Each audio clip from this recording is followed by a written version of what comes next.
ជំរាបសួរនិងសូមគោរពដល់ពុកម៉ែបងប្អូនទាំងអស់គ្នាដែលចូលមកកាន់ Channel របស់ Admin ដើម្បីទស្សនាវីដេអូតម្រុយឆ្នោតខ្មែរសម្រាប់ថ្ងៃទី24ខែ4ឆ្នាំ2025សម្រាប់វេលាម៉ោង1ម៉ោង3និងម៉ោង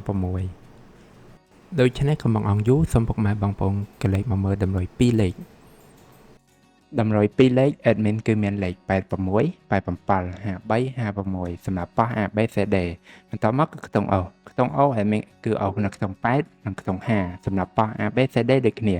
បន្តមកគឺលេខពិសេស Admin គឺមានលេខ271គុណ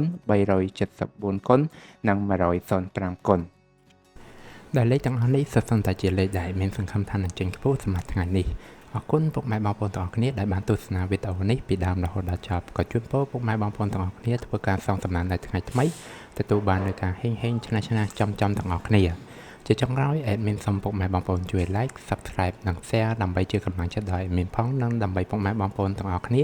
ទទួលបាននូវវីដេអូថ្មីបានឆាប់រហ័សផងដែរដូច្នេះ Admin សូមជម្រាបលានិងជួបគ្នានៅវីដេអូក្រោយ